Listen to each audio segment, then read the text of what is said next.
Patriarch Kirill of Moscow and Theopolis III of Jerusalem of the Orthodox Church held a Mass last night praying for peace in the Middle East. The Mass, which was attended by a large number of pilgrims and clerics, was held in the Church of the Holy Sepulchre in Jerusalem. This was a central activity during the tour of Patriarch Kirill in the holy places in the Middle East, which he is visiting for the first time since February 2009. The Patriarch had visited the Church of Nativity in Bethlehem, where he held a Mass. His visit came to express solidarity with the Palestinians in shadow of the attacks of the Israeli forces of occupation against their holy Islamic and Christian shrines.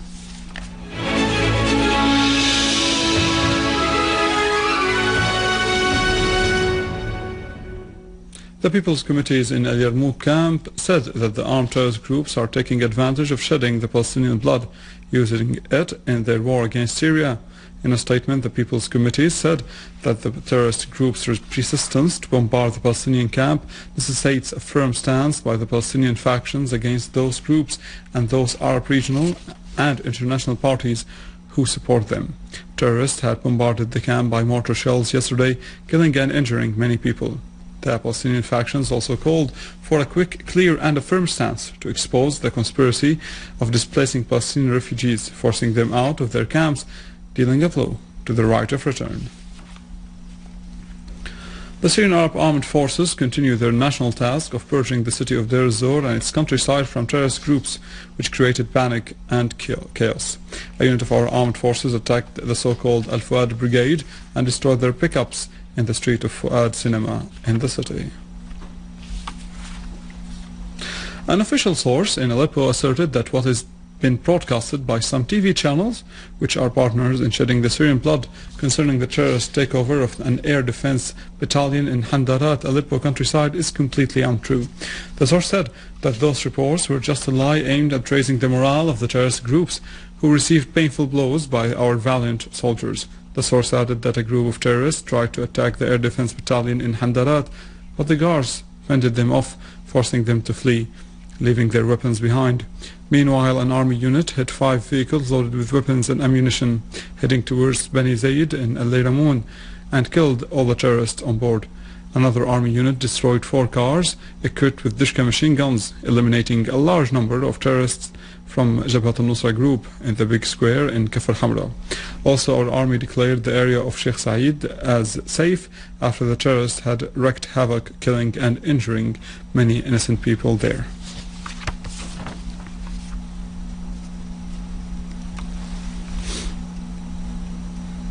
Within the framework of targeting national potentials, an armed terrorist group assassinated director of the industrial city of Hesya, engineer Khalid Saad Azzuddin, along with engineer Yusuf Ibrahim Tlas and the driver Yusuf Mahmoud Tlas, near Qadish gas station in Homs. Russia asserted today that it supports settling the crisis in Syria peacefully by the Syrians themselves and without any foreign military intervention. Russian Foreign Ministry spokesperson Alexander Lukashevich said that the main issue for his country is to know how far the Syrian opposition is ready to work on the basis of resolving the crisis by the Syrians themselves, without a foreign military intervention, through dialogue and within the framework of Geneva Convention. Lukashevich added that Russia starts from the principle that anyone who thinks of modernizing Syria democratically, respecting its sovereignty, independence and territorial integrity, should comply with the UN Security Council's resolution and the final communique of the Geneva meeting. Syrian citizens met their Russian friends in Moscow in a stand of solidarity with their homeland. The stand was called for by the National Union of Syrian Students in Russia and the Russian Organization of Anti-Globalization in coordination with the Syrian community in the Russian Federation. They denounced foreign intervention and the terrorist explosions in Syria.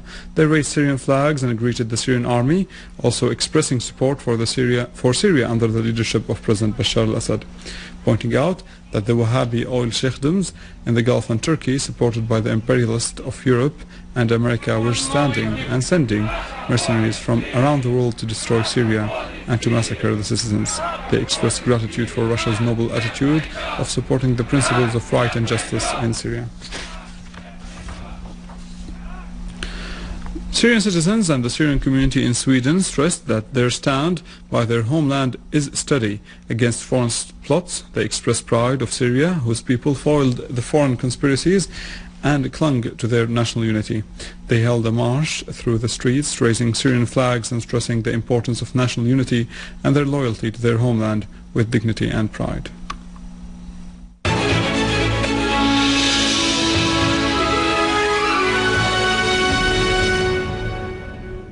The leader of the Iranian Revolutionary Guard, Brigadier General Amir Ali Hajizada, stressed that an American drone tried to enter into the Iranian airspace last week. The drone was attempting to carry out an espionage mission and gather information related to oil fields and the movements of oil tankers. The Iranian official pointed out that the air defense systems carried out the required procedures in a timely manner, affirming that Iran will not go easy when it comes to its national interests. In related news, the Iranian armed forces started the wide-scale maneuvers in which their land, naval and air forces are taking part. The maneuvers are called the Guardians of the State No. 5.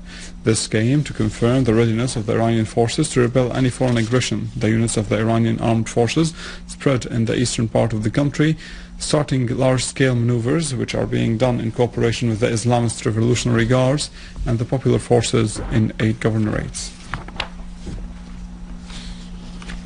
In Yemen, the oil pipeline stopped supplying oil through the main export pipeline after being blown up in 2 different locations. A governmental source said that armed men blew up the main pipeline, which supplies the crude oil to the main exporting port on the Red Sea. Ubaida Valley, west of Yemen, the Ma'rib pipeline supplies 110,000 barrels of light crude oil per day before it has been a target of several attacks. With this, we conclude our news for today. Stay with us. After the break, Denise has the latest in economy. For more details, you can visit our website in English, www.syriaonline.sy.